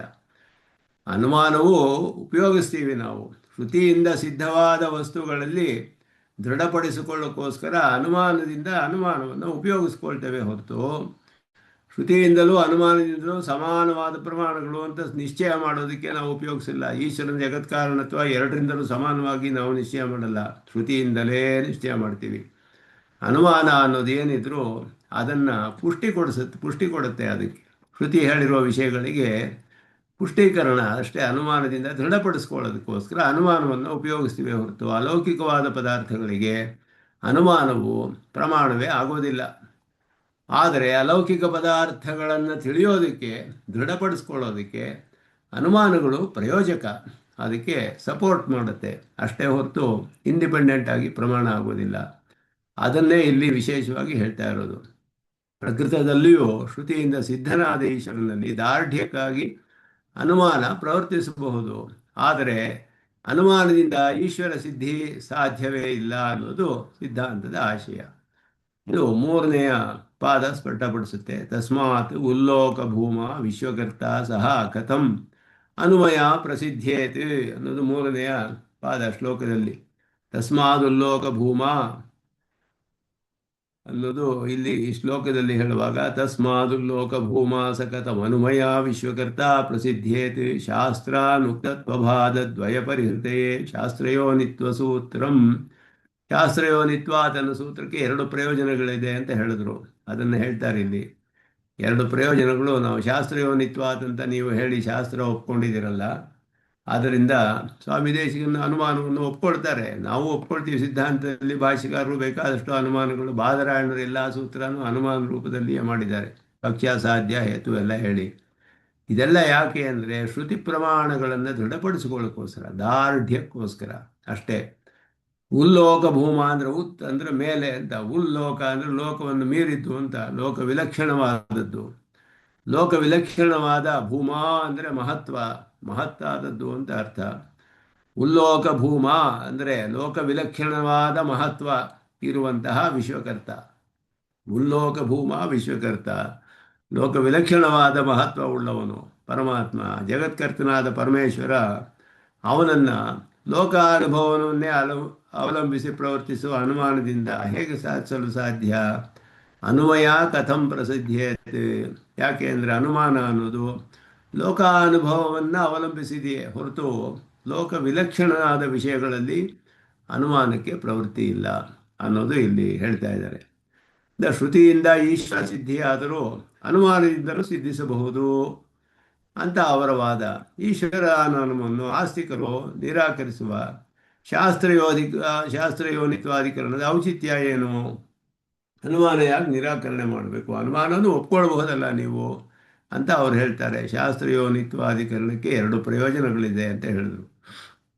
ಒಂದು ಪ್ರಯೋಜನ ಆದರೆ ಏನು ಅಂತ ಹೇಳಿದ್ರೆ, ಶಾಸ್ತ್ರಯೋನಿತ್ವ ಸೂತ್ರಂ ಶಾಸ್ತ್ರ ಅನುಕ್ತತ್ವ ಬಾಧದ್ವಯ ಪರಿಹೃತಯೇ. ಶಾಸ್ತ್ರದಲ್ಲಿ ಹೇಳದೇ ಇರುವ ಎರಡು ಬಾಧೆಗಳನ್ನು ಪರಿಹಾರ ಮಾಡೋಕ್ಕೋಸ್ಕರ ಅನುಮಾನದಿಂದಲೇ ಈಶ್ವರನನ್ನು ಸಾಧಿಸಲು ಶಕ್ಯವಾದರೆ ಶಾಸ್ತ್ರ ವ್ಯರ್ಥವಾಗುತ್ತೆ. ಇದು ಮೊದಲನೆಯ ಪ್ರಯೋಜನ. ಶಾಸ್ತ್ರ ವ್ಯರ್ಥವಲ್ಲ, ಶಾಸ್ತ್ರವು ಪ್ರಯೋಜನವಿದೆ. ಶಾಸ್ತ್ರಕ್ಕೆ ಅರ್ಥವತ್ತಾಗಿದೆ ಶಾಸ್ತ್ರವು. ಅದರಲ್ಲಿ ಹೇಳಿರುವ ವಾದ ಎಲ್ಲವೂ ಕೂಡ ಸತ್ಯವಾದ ವಿಷಯಗಳು. ಅದು ಅಪೌರುಷೇಯವಾದ ವಾಕು. ಆದ್ದರಿಂದ ಶಾಸ್ತ್ರ ವ್ಯರ್ಥವಲ್ಲ. ಅನುಮಾನದಿಂದಲೇ ಸಾಧಿಸಿದ್ರೆ ಶಾಸ್ತ್ರ ಬೇಕಾಗೋದೇ ಇಲ್ಲ. ಆಗ ಎಲ್ಲವನ್ನು ಅತೀಂದ್ರಿಯ ವಿಷಯಗಳನ್ನೆಲ್ಲ ಊಹೆ ಮಾಡಿನೇ ಸಾಧಿಸ್ತೀವಿ ಅಂದರೆ ಶಾಸ್ತ್ರ ಯಾಕೆ ಬೇಕು? ಶಾಸ್ತ್ರವು ವ್ಯರ್ಥವಲ್ಲ ಅನ್ನೋದು ಮೊದಲನೇ ಪ್ರಯೋಜನ. ಶಾಸ್ತ್ರಯೋನಿತ್ವಾತ್, ಈಶ್ವರನನ್ನು, ಜಗತ್ಕಾರಣನಾದ ಈಶ್ವರನನ್ನು ಶಾಸ್ತ್ರದಿಂದಲೇ ಸಾಧಿಸೋಕ್ಕೆ ಸಾಧ್ಯ. ಶಾಸ್ತ್ರಕ್ಕೆ ಸಮಧಿಗಮ್ಯತ್ವ, ಶಾಸ್ತ್ರಕ್ಕೆ ಪ್ರಯೋಜನವಿದೆ. ಇದು ಮೊದಲನೆಯದು. ಮತ್ತು ಇನ್ನೊಂದು, ಅನುಮಾನದಿಂದ ಅವನನ್ನು ಸಾಧಿಸೋಕ್ಕಾಗೋದಿಲ್ಲ ಅನ್ನೋದು. ಅನುಮಾನವು ಪ್ರವರ್ತಿಸೋಕ್ಕಾಗೋದಿಲ್ಲ ಅತೀಂದ್ರಿಯ ವಿಷಯಗಳಲ್ಲಿ ಹೇಳಿ, ಆದ್ದರಿಂದ ಈ ದೋಷಗಳ ಪರಿಹಾರಕ್ಕೋಸ್ಕರ ಶಾಸ್ತ್ರಯೋನಿತ್ವ ಅಧಿಕರಣ ಪ್ರವೃತ್ತವಾಗಿದೆ. ಕೇವಲ ಅನುಮಾನದಿಂದಲೇ ಸಾಧಿಸಿದ್ರೆ ಮೊದಲನೆಯದಾಗಿ ಜೀವ ವಿಲಕ್ಷಣಾದ ಈಶ್ವರ ನಿಮಗೆ ಸಿದ್ಧಿಸೋಕ್ಕಾಗೋದಿಲ್ಲ. ಯಾಕೆಂದರೆ ಅನುಮಾನದಲ್ಲಿ ಎಲ್ಲ ಇಲ್ಲಿ ಕಂಡುಬರುವ ಜೀವರುಗಳೇ ಉದಾಹರಣೆಗೆ ಕೊಡೋಕ್ಕೆ ಸಾಧ್ಯ, ಕಾರ್ಯಗಳನ್ನೇ ಉದಾಹರಣೆಗೆ ಕೊಡೋಕ್ಕೆ ಸಾಧ್ಯ.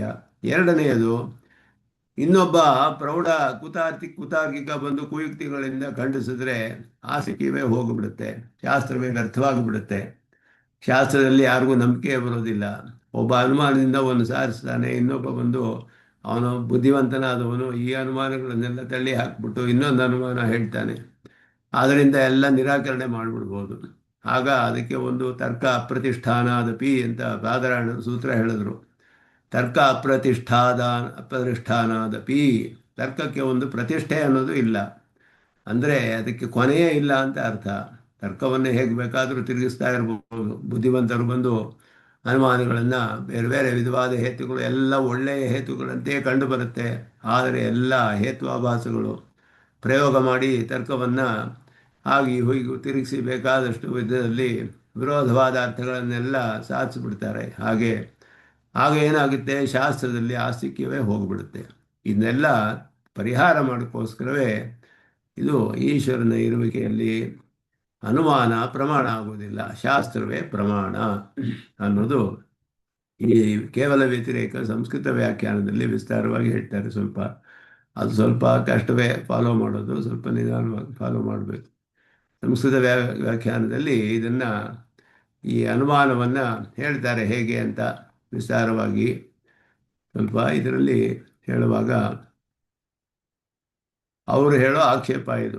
ನನು ನೈಯಾಯಿಕೈ ಕ್ಷಿತ್ಯಂಕುರಾಧಿಕಂ ಅಸ್ಮದಾದಿ ವಿಲಕ್ಷಣ ಪುರುಷ ಕರ್ತೃಕಂ ಅಸ್ಮದಾದಿ ಅಕರ್ತೃಕತ್ವೇ ಸತಿ ಸಕರ್ತೃಕತ್ವಾತ್.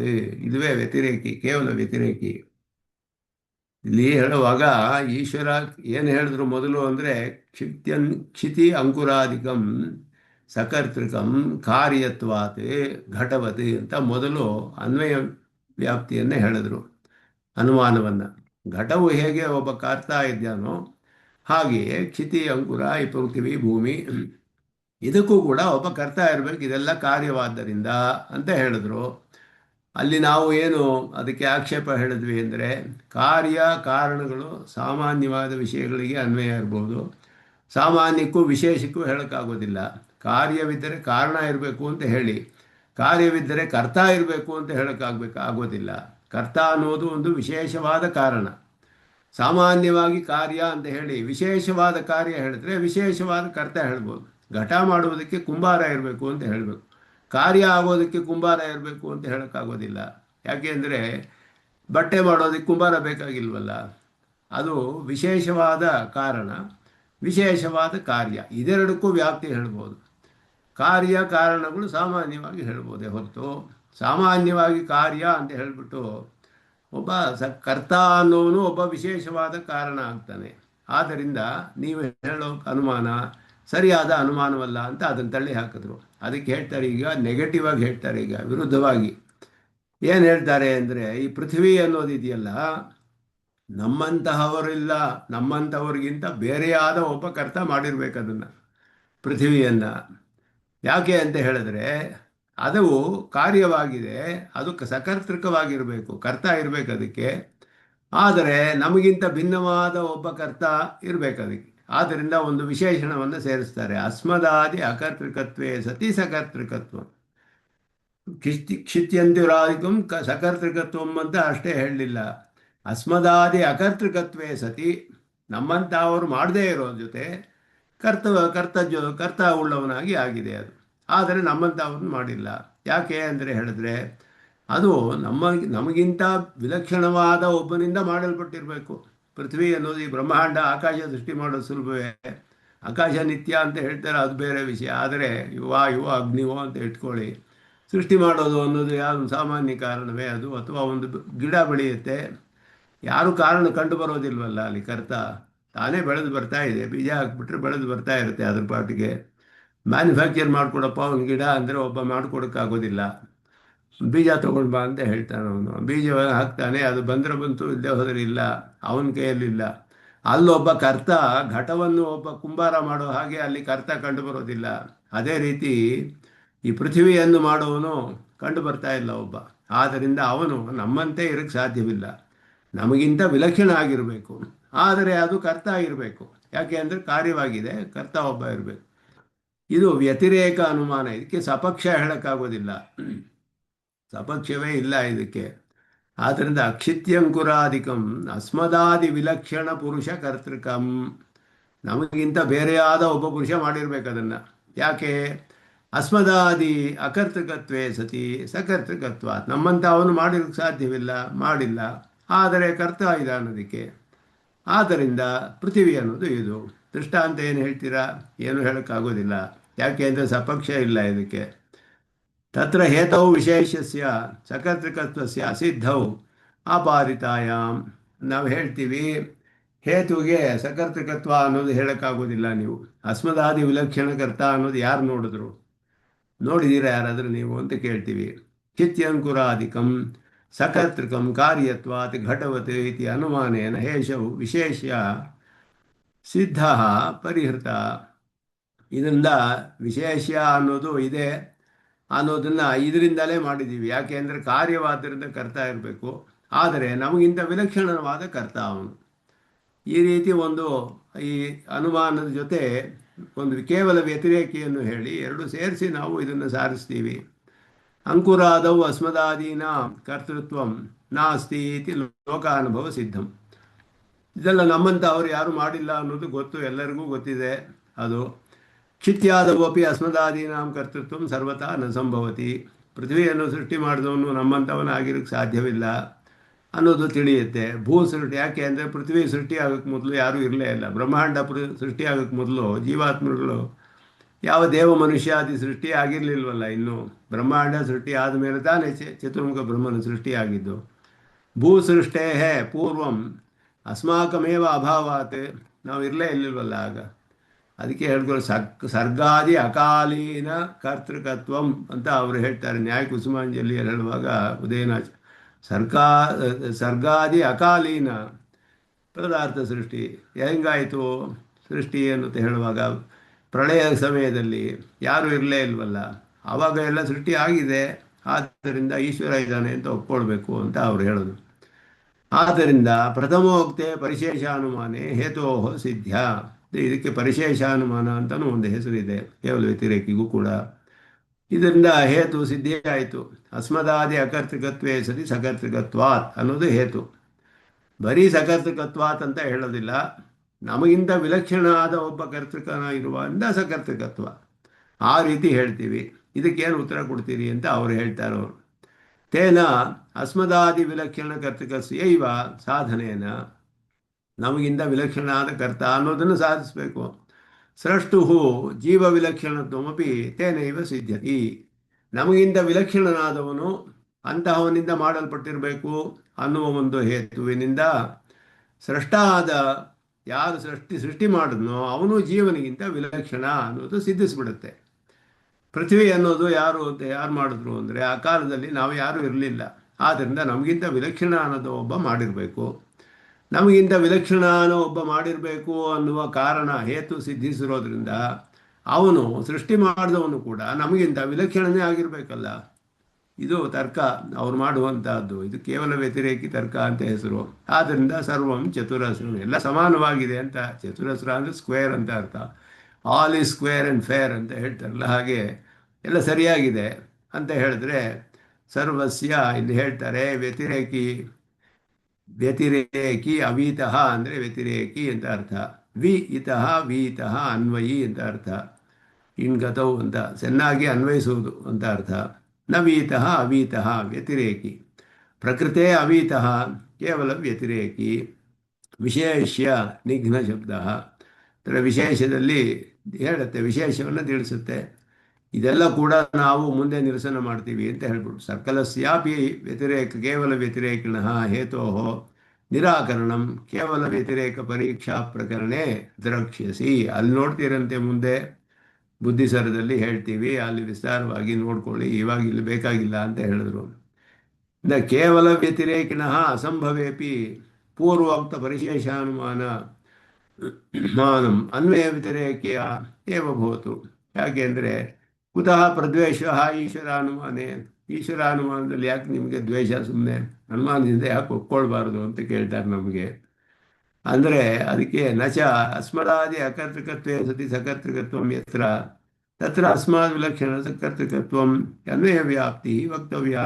ಈ ರೀತಿ ಅನ್ವಯ ವ್ಯಾಪ್ತಿ ಹೇಳುವಾಗ ಹೇಗೆ ಅಂತ ಹೇಳಿದ್ರೆ, ಎಲ್ಲಿ ನಮಗಿಂತ ವಿಲಕ್ಷಣವಾದ ಕರ್ತೃಕತ್ವ ಇದೆಯೋ ಅಲ್ಲಿ ನಮಗಿಂತ ವಿಲಕ್ಷಣವಾದ ಕರ್ತಾನು ಇರಬೇಕು ಅಂತ ಹೇಳೋದು ಅನ್ವಯ ವ್ಯತಿರೇಕದಿಂದ ಹೇಳಬಹುದು. ಅದು ಹೇಗೂ ಸಂಭವವಾಗುತ್ತೆ ಅಂತ ಹೇಳಿದ್ರೆ, ಅಸ್ಮದಾದಿ ವಿಲಕ್ಷಣಸ್ಯ ಚೇತನಸ್ಯ ಲೋಕೆ ಅಸಿದ್ಧ. ಇದುವೇ ಸಿದ್ಧವಲ್ಲ. ನಮಗಿಂತ ವಿಲಕ್ಷಣ ಒಬ್ಬ ಚೇತನನ್ನ ಲೋಕದಲ್ಲಿ ಎಲ್ಲಾದರೂ ನೋಡಿದ್ದೀರಾ ನೀವು ಅಂತ ಪ್ರಶ್ನೆ ಮಾಡಿದ್ರೆ ಎಲ್ಲೂ ಅವರು ದೃಷ್ಟಾಂತ ಸಪಕ್ಷ ಹೇಳೋಕ್ಕಾಗೋದಿಲ್ಲ. ಬೆಂಕಿ ಅನ್ನೋದು ಪ್ರೂವ್ ಮಾಡಬೇಕಾದ್ರೆ ಬೇರೆ ಒಂದು ಕಡೆ ಬೆಂಕಿ ನೋಡಿರಬೇಕು. ಹೊಗೆಗೂ ಬೆಂಕಿಗೂ ವ್ಯಾಪ್ತಿ ಇದೆ ಅಂತ ಹೇಳಬೇಕಾದ್ರೆ ಬೆಂಕಿ ಅನ್ನೋದು ಎಲ್ಲೋ ಒಂದು ಕಡೆ ನೋಡಿರಬೇಕಲ್ಲ. ಆದರೆ ಇಲ್ಲಿ ಸಾಧ್ಯ ಆದವನು ಯಾರು ಅಂದರೆ ನಮಗಿಂತ ವಿಲಕ್ಷಣನಾದ ಒಬ್ಬ ಪುರುಷ. ಅವನು ಸಾಧಿಸಬೇಕು ಅವನನ್ನು. ಆ ರೀತಿ ಎಲ್ಲಾದರೂ ಲೋಕದಲ್ಲಿ ನೋಡಿದರೆ ಒಂದು ಸಪಕ್ಷ ದೃಷ್ಟಾಂತ ಕೊಡ್ಬೋದು. ಎಲ್ಲೂ ನೋಡೋಕ್ಕೆ ಸಾಧ್ಯವಿಲ್ಲ. ಅಲ್ಲಿ ಘಟಾಧಿಪತಿ ಅಂತ ಹೇಳಿದ್ರೆ ಘಟದಲ್ಲಿ ಮಾಡಿರುವವನು ಸಶರೀರನಾದ ಕರ್ಮವಶನಾದ ಜೀವಾತ್ಮ. ಅವನಿಗಿಂತ ಅಂತಹವನೇ ನಿಮಗೆ ಈಶ್ವರ ಸಿದ್ಧಿಸ್ತಾನೆ, ವಿಲಕ್ಷಣನಾದವನು ಸಿದ್ಧಿಸೋದಿಲ್ಲ. ಆದ್ದರಿಂದ ಲೋಕದಲ್ಲಿ ಎಲ್ಲಿಯೂ ಕೂಡ ನಮಗಿಂತ ವಿಲಕ್ಷಣವಾದ ಚೇತನ ಸಿದ್ಧಿಸದೇ ಇರೋದ್ರಿಂದ ತತ್ಕರ್ತೃಕಸ್ಯಾಪಿ ಅಸಿದ್ಧ, ಅವನಿಂದ ಮಾಡಲ್ಪಟ್ಟ ಜಗತ್ತು ಅನ್ನೋದು ಕೂಡ ಸಿದ್ಧಿಸೋದಿಲ್ಲ ನಿಮಗೆ. ಆದ್ದರಿಂದ ಅನ್ವಯ ದೃಷ್ಟಾಂತಸ್ಯ ಅಭಾವಾತ್, ಅನ್ವಯ ದೃಷ್ಟಾಂತವೇ ಇಲ್ಲ ನಿಮಗೆ. ನೈಯಾಯಿಕಾನಾಂ ಈಶ್ವರ ಸಿದ್ಧ ವೇದ ಪ್ರಾಮಾಣ್ಯ ನಿರೂಪಣ ಸಂಭವೇಪಿ ವೇದಾಂತಿನಾಂ ಭವತಾಂ ವೇದಾನಾಂ ಸ್ವತಃ ಪ್ರಾಮಾಣ್ಯಾತ್ ಜಗತಿ ಅಸ್ಮದಾದಿ ವಿಲಕ್ಷಣ ಕರ್ತೃತ್ವಸ್ಯ ವೇದೇನೈವ ಸಿದ್ಧ ಅನ್ವಯ ವ್ಯಾಪ್ತೇ ಸಂಭವಾತ್. ಅವ್ರು ಹೇಳ್ತಾರೆ, ವೇದವು ಏನು ಹೇಳಿದ್ರಿ ನೀವು? ವೇದವು ಸ್ವತಃ ಪ್ರಮಾಣ ಅಂತ ಹೇಳ್ತೀರಾ ನೀವು. ಸ್ವತಃ ಪ್ರಮಾಣವಾದ ವೇದದಲ್ಲಿ ನಿಮಗೆ ನಮಗಿಂತ ವಿಲಕ್ಷಣ ಆದ ಕರ್ತ ಇದ್ದಾನೆ ಅಂತ ವೇದ ಹೇಳುತ್ತೋ ಇಲ್ವೋ? ಅದು ಸ್ವತಃ ಪ್ರಮಾಣ. ಅದರಿಂದಲೇ ನಾವು ಅನ್ವಯವನ್ನು ಹೇಳ್ಬಿಡ್ತೀವಿ. ವಿಲಕ್ಷಣ ಆದ ಒಬ್ಬ ಇದ್ದಾನೆ ಅಂತ ನಿಮ್ಮ ಶ್ರುತಿಯಿಂದ ನಾವು ತೆಗೆದುಕೊಳ್ತೇವೆ. ಅದರಿಂದ ಅನುಮಾನದಿಂದ ನಾವು ಈಶ್ವರ ಈ ಜಗತ್ತು ಕಾರ್ಯವಾದ್ದರಿಂದ ಅಂತಹ ವಿಲಕ್ಷಣನಾದವನು ಈಶ್ವರ ಸೃಷ್ಟಿ ಮಾಡಿರಬೇಕು ಅಂತ ಅನ್ವಯದಿಂದ ಈಶ್ವರನನ್ನು ಸಾಧಿಸ್ತೇವೆ. ವಿಲಕ್ಷಣತ್ವ ಅನ್ನೋದು ಮಾತ್ರ ಶ್ರುತಿಯಿಂದ ತಗೊಳ್ತೀವಿ. ಈಶ್ವರ ಇದ್ದಾನೆ ಅನ್ನೋದನ್ನು ಈಶ್ವರನೇ ಸೃಷ್ಟಿ ಮಾಡಿದ್ದಾನೆ ಅನ್ನೋದನ್ನು ಅನುಮಾನದಿಂದ ಸಾಧಿಸ್ತೀವಿ. ಆದ್ದರಿಂದ ಲೋಕ ವಿಲಕ್ಷಣತ್ವ ಅಂತ ಹೇಳೋದು, ಅಸ್ಮದಾದಿ ವಿಲಕ್ಷಣತ್ವ ಅನ್ನೋದು ಶ್ರುತಿಯಿಂದ ತಗೊಳ್ತೀವಿ. ಅನ್ವಯ ವ್ಯಾಪ್ತಿ ಅಲ್ಲಿ ಸಿದ್ಧಿಸುತ್ತೆ ನಮಗೆ. ಆಗ ಅನ್ವಯ ವ್ಯತಿರೇಕ ಎರಡು ಸಿದ್ಧಿಸ್ಬಿಡ್ತಲ್ಲ ಅಂತ ಹೇಳ್ತಾರೆ ಅವರು. ಅದಕ್ಕೆ ನಾವು ಹೇಳ್ತೀವಿ, ಶ್ರುತಿಯಿಂದ ಎಲ್ಲವೂ ಸಿದ್ಧಿಸುವಾಗ ಅನುಮಾನ ಯಾಕೆ ಬೇಕು? ಎರಡೆರಡು ಪ್ರಮಾಣದಿಂದ ಒಂದು ಪದಾರ್ಥ ನಿಶ್ಚಯ ಮಾಡೋಕ್ಕಾಗೋದಿಲ್ಲ. ಒಂದೇ ಪ್ರಮಾಣದಿಂದ ನಿಶ್ಚಯವಾಗಬೇಕು. ಪ್ರಮಾಣ ವ್ಯವಸ್ಥೆಯೇ ಆಗಿರುವಂಥದ್ದು. ಆದ್ದರಿಂದ ನೀವು ಶ್ರುತಿಯಲ್ಲಿ ತೆಗೆದುಕೊಂಡ್ರೆ ಶ್ರುತಿಯೇ ಈಶ್ವರನ ಸ್ವರೂಪ ಹೇಳುತ್ತೆ. ಸತ್ಯಂ ಜ್ಞಾನಂ ಅನಂತಂ ಬ್ರಹ್ಮ ಎಲ್ಲ ಹೇಳುತ್ತೆ. ಅದನ್ನು ಶ್ರುತಿಯಿಂದಲೇ ಸಾಧಿಸ್ಬೋದು. ಅನುಮಾನ ಸಾಧಿಸೋದಕ್ಕೆ ಬೇಕಾಗಿಲ್ಲ. ಆಗ ಎರಡು ಪ್ರಮಾಣದಿಂದ ಒಂದು ಪದಾರ್ಥವನ್ನು ನಿಶ್ಚಯ ಮಾಡೋಕ್ಕಾಗೋದಿಲ್ಲ. ಅನುಮಾನವು ಪ್ರವರ್ತಿಸಿದ್ರು ಪದಾರ್ಥ ನಿಶ್ಚಯ ಅನ್ನೋದು ಒಂದೇ ಪ್ರಮಾಣದಿಂದ ಆಗಬೇಕು. ಇಲ್ಲೇ ಹೋದರೆ ಅನೈಕಾಂತಿಕ ಬೇರೆ ಬೇರೆ ಬೇರೆ ರೀತಿಯಲ್ಲಿ ಅದೆಲ್ಲ ದೋಷ ಬರುತ್ತೆ ಅದರಲ್ಲಿ. ಶ್ರುತ್ಯ ಇದಂ ಸರ್ವಮಸೃಜತ ಇತ್ಯಾದಿ ಶ್ರುತ್ಯ ಅತ್ರ ಈಶ್ವರಾನುಮಾನೇ ವ್ಯಾಪ್ತಿ ಸಿದ್ಧೌ ಅನ್ವಯ ವ್ಯಾಪ್ತೇ ಸಿದ್ಧೌ. ಅನ್ವಯ ವ್ಯಾಪ್ತಿ ಇದರಲ್ಲೇ ಸಿದ್ಧಿಸುತ್ತೆ. ಯತ್ರ ಅಸ್ಮದಾದಿಯ ಕರ್ತೃಕತ್ವೇ ಸತಿ ಸಕರ್ತೃಕತ್ವಂ ತತ್ರ ಅಸ್ಮದಾದಿ ವಿಲಕ್ಷಣ ಕರ್ತೃಕತ್ವಂ. ಯಥಾ ಇದಂ ಜಗತ್, ಜಗತ್ತನ್ನೇ ನಾವು ಉದಾಹರಣೆ ಕೊಡ್ತೀವಿ. ಆ ಜಗತ್ತು ಎಲ್ಲಿದೆ, ಆ ದೃಷ್ಟಾಂತ ಎಲ್ಲಿ ಸಿಗುತ್ತೆ ಅಂದರೆ ಶ್ರುತಿಯಲ್ಲಿ ಸಿಗುತ್ತೆ. ನೇರವಾಗಿ ಕಂಡು ಬರೋಕ್ಕಾಗೋದಿಲ್ಲ ನಮಗೆ, ಶ್ರುತಿಯಲ್ಲಿ ತಗೊಳ್ತೀವಿ. ಅದನ್ನ ಸ್ವಲ್ಪ ಶ್ರುತಿಯಿಂದ ಬಾರೋ ಮಾಡಿಕೊಂಡು ಅದರಿಂದ ತೆಗೆದುಕೊಂಡು ನಮ್ಮ ಅನುಮಾನದಿಂದಲೇ ಸಾಧಿಸ್ಬಿಡ್ತೀವಿ ಈಶ್ವರನನ್ನು ಅಂತ ಹೇಳಿದ್ರೆ ಎರಡು ಪ್ರಮಾಣಗಳಿಂದ ನಿಶ್ಚಯ ಮಾಡೋಕ್ಕಾಗೋದಿಲ್ಲ. ಒಂದೇ ಪ್ರಮಾಣ ಒಂದು ಪದಾರ್ಥವನ್ನು ನಿಶ್ಚಯ ಮಾಡೋಕ್ಕೆ ಉಪಯೋಗಿಸಬೇಕು ಅನ್ನೋದು ಇಲ್ಲಿ ಅನುಮತಿ ಬಿಹಿ ಈಶ್ವರ ಅನುಮಾನಗಳಿಂದ ಅದನ್ನು ಇಲ್ಲಿ ಹೇಳ್ತಾರೆ. ಕಾರ್ಯ ಯೋಜನ ಇತ್ಯಾದೇಹೇ ಪದಾತ್ ಪ್ರತ್ಯೇಕ ಶ್ರುತೇ ವಾಕ್ಯ ಸಂಖ್ಯಾ ವಿಶೇಷಾತ್ ಸಾಧ್ಯ ವಿಶ್ವಜಿತ ವ್ಯಯಹಾನ್. ಉದಯನಾಚಾರ್ಯರ ಇದು ಸಿದ್ಧಾಂತ ಮುಕ್ತಾವಳಿಯಲ್ಲಿ ಇದನ್ನೆಲ್ಲ ವಿವರಿಸ್ತಾರೆ. ದಿನಕರಿ ಅಂತ ವ್ಯಾಖ್ಯಾನದಲ್ಲಿ ಅದನ್ನೆಲ್ಲ ವಿವರಿಸಿ ಹೇಳ್ತಾರೆ. ಇದಕ್ಕೆ ಹೇಗೆ 8 ಅನುಮಾನಗಳನ್ನು ಹೇಳಿ ನಾವು ಸಾಧಿಸ್ತೀವಿ ಈಶ್ವರನನ್ನು ಅಂತ ಹೇಳಿಬಿಟ್ಟು ಅವುಗಳಿಂದಲೇ ನಾನಾ ವಿಧ ಈಶ್ವರ ಅನುಮಾನಸ್ಯ ತೈಹಿ ವರ್ಣನಾತ್ ಅನುಮತಿ ಬಿಹಿ ಇತಿ ಬಹುವಚನ ಹೇಳಿರೋದು. ಅದಕ್ಕೆ 8 ಅನುಮಾನಗಳನ್ನು ಅಲ್ಲಿ ಹೇಳ್ತಾರೆ ಉದಯನಾಚಾರ್ಯರು. ಆದ್ದರಿಂದ ಇದು ಶ್ರುತಿಗಳಿಂದಲೇ ಸಿಕ್ಕಿದಿರುವಾಗ ಅನುಮತಿ ಬಿಹಿ ಅಲಂ ಸಾಧನೀಯಂ ನಾಸ್ತಿ. ಅನುಮಾನ ಏನು ಸಾಧಿಸಬೇಕಾಗಿಲ್ಲ, ಶ್ರುತಿಯಿಂದಲೇ ಎಲ್ಲ ಸಾಧಿಸ್ಬಿಡುತ್ತೆ. ಅನುಮಾನ ನಮಗೆ ಸಾಧಿಸೋದಕ್ಕೆ ಪ್ರಮಾಣವಾಗುವುದಿಲ್ಲ ಅಂತ ಹೇಳ್ತೀವಿ. ಅಸಂಭಾವಿತ ದೋಷೈ ಸತಪ್ರಮಾಣಭೂತೈ ವೇದೈರೇವ ಈಶ್ವರ ಸಿದ್ಧೌ ಸಂಭಾವಿತ ದೋಷ ಅನುಧಾವನ ವ್ಯರ್ಥಂ. ಯಾಕೆ ಅಂದರೆ ವೇದವು ಯಾವ ದೋಷವೂ ಇಲ್ಲದೆ ಇರುವಂತಹದ್ದು. ಅನುಮಾನಗಳಲ್ಲಿ ದೋಷ ಇದೆ. ಯಾಕೆ ಅಂತ ಹೇಳಿದ್ರೆ ಹೇತ್ವಾಭಾಸಗಳೆಲ್ಲ ಅವರೇ ಹೇಳ್ತಾರಲ್ಲ, ಹೇತ್ವಾಭಾಸಗಳು ಎಷ್ಟೋ ಪ್ರಯೋಗ ಮಾಡ್ತಾರೆ ಅಂತ. ಒಂದು ಬುದ್ಧಿವಂತನಾದವನು ಹೇಗೆ ಬೇಕಾದರೂ ತರ್ಕವನ್ನು ಮಾಡಿ ವಿಷಯಗಳನ್ನೆಲ್ಲ ತಿರುಗಿಸಿಬಿಡ್ಬೋದು. ಆದ್ದರಿಂದ ಅನುಮಾನವು ಪುರುಷರಿಂದ ಪ್ರಯೋಗಿಸಲ್ಪಡುವಂತಹದ್ದು. ಪುರುಷರಿಂದ ಪ್ರಯತ್ನ ಮಾಡಿದ್ರೆ ಅದೆಲ್ಲರಲ್ಲಿಯೂ ದೋಷ ಇರೋಕ್ಕೆ ಸಂಭವವಿದೆ. ವೇದವು ಅಪೌರುಷೇಯವಾದ್ದರಿಂದ ಅದರಲ್ಲಿ ದೋಷವಿಲ್ಲ. ಆದ್ದರಿಂದ ಆ ವೇದದಿಂದಲೇ ಎಲ್ಲ ಸಿದ್ಧಿಸುವಾಗ ಅನುಮಾನವು ವ್ಯರ್ಥವಾಗುತ್ತೆ. ಏಕಸ್ಮಿನ್ನೇವ ವಿಷಯ ಅನೇಕ ಪ್ರಮಾಣಾನಾಂ ಪ್ರವೃತ್ತವು ವಿರೋಧ ಅಭಾವಾತ್. ಅದರಲ್ಲೇನು ವಿರೋಧವಿಲ್ವಲ್ಲ ಅಂತ ಹೇಳಿದ್ರೆ ಸಂಪ್ಲವೋಪಿ ಏಕಸ್ಮಿನ್ ವಿಷಯ ಅನೇಕ ಪ್ರಮಾಣ ಸಮುಚ್ಚಯೋಪಿ ನಿಷ್ಫಲ, ವಿಫಲವಾಗುತ್ತೆ. ಸಮುಚ್ಚಯ ಮಾಡೋಕ್ಕಾಗೋದಿಲ್ಲ. ಆದ್ದರಿಂದ ಒಂದರಿಂದ ಸಿದ್ಧವಾಗಿದ್ದರಲ್ಲಿ ಇನ್ನೊಂದು ಪ್ರಮಾಣದಿಂದ ದೃಢಪಡಿಸ್ಕೊಳ್ಬಹುದು ಅಷ್ಟೇ ಹೊರತು ಎರಡನ್ನೂ ಸೇರಿ ಒಂದು ಪದಾರ್ಥವನ್ನು ಪ್ರಮಾಣವಾಗಿ ಉಪಯೋಗಿಸಿ ನಿಶ್ಚಯ ಮಾಡ್ತೀವಿ ಅನ್ನೋದು ಸರಿಯಲ್ಲ. ಒಂದರಿಂದಲೇ ನಿಶ್ಚಯ ಮಾಡಬೇಕು. ಹಾಗೆ ಏಕೇನೈವ ವಸ್ತು ನಿರ್ಣಯಾತ್ ದ್ವಿತೀಯ ಪ್ರಮಾಣ ಅಪೇಕ್ಷಾಯ ಅಸಂಭವಾತ್ ತದನ್ವೇಷಣ ವ್ಯರ್ಥಮೇವ. ಅದರಿಂದ ಅದು ವ್ಯರ್ಥವಾಗುತ್ತೆ. ಪ್ರಮಾಣಾಂತರೇಣ ಸಿದ್ಧಸ್ಯ ಸಾಧನೆ ಸಿದ್ಧ ಸಾಧನ ದೋಷೋಪಿ ಸ್ಯಾತ್.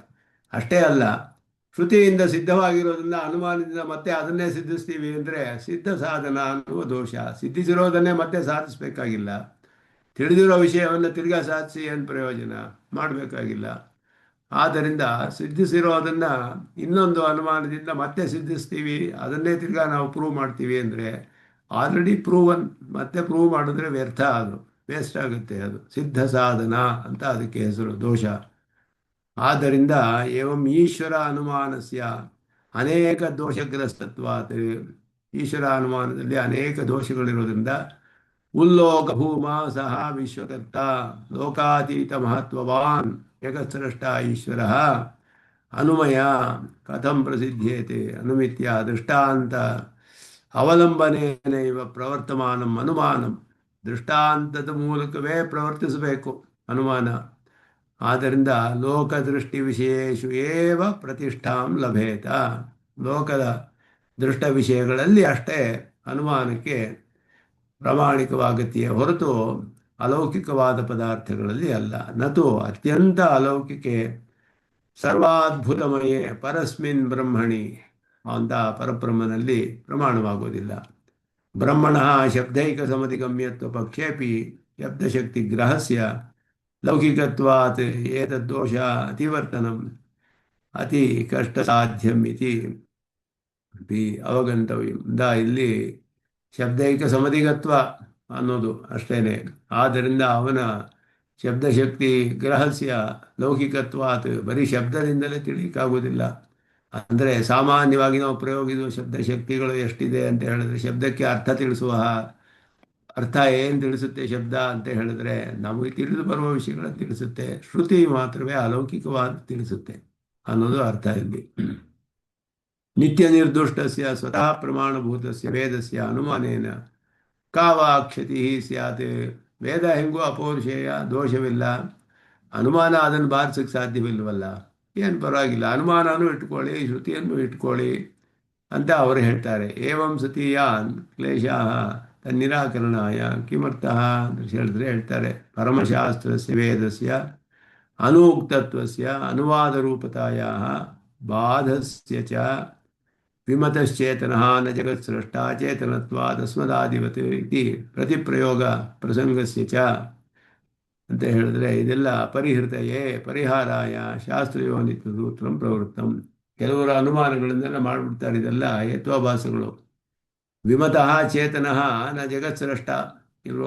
ಕೆಲವರು ಹೇಳಿದ್ರು ಚೇತನನೇ ಮಾಡಿಲ್ಲ ಜಗತ್ತಿನ ಸೃಷ್ಟಿಯನ್ನು, ಪ್ರಕೃತಿ ತಾನೇ ಜಗತ್ತಾಗಿ ಪರಿಣಾಮ ಹೊಂದಿದೆ.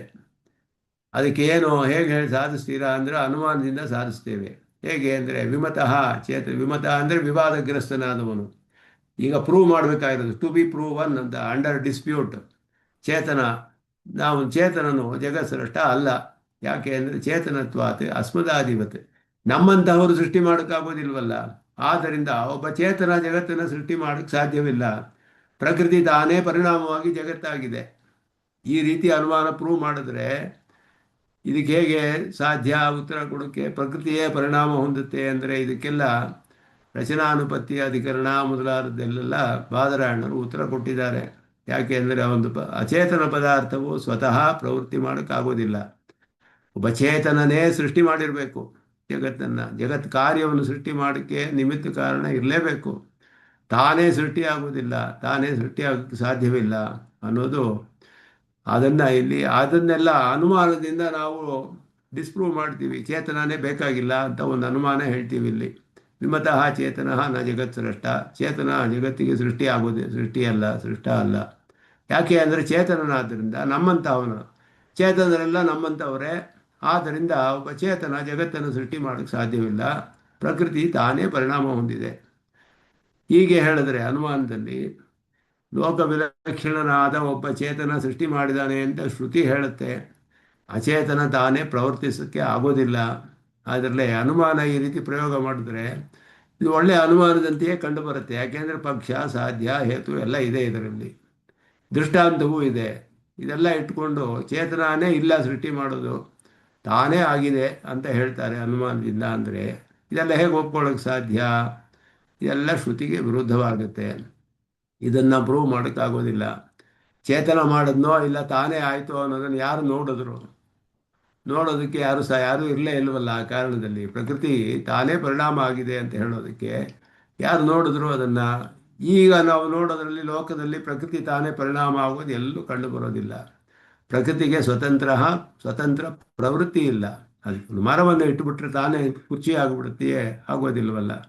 ಒಬ್ಬ ಅಲ್ಲಿ ಇರಬೇಕು, ಅವನಿದ್ದು ಮಾಡಬೇಕು. ಅದನ್ನೆಲ್ಲ ಉಪಕರಣ ಎಲ್ಲ ಉಪಾದಿಸ್ಕೊಂಡು ಒಬ್ಬ ಮಾಡಿದ್ರೆ ಸೃಷ್ಟಿಯಾಗುತ್ತೆ, ಇಲ್ಲದೆ ಹೋದರೆ ಆಗೋದಿಲ್ಲ.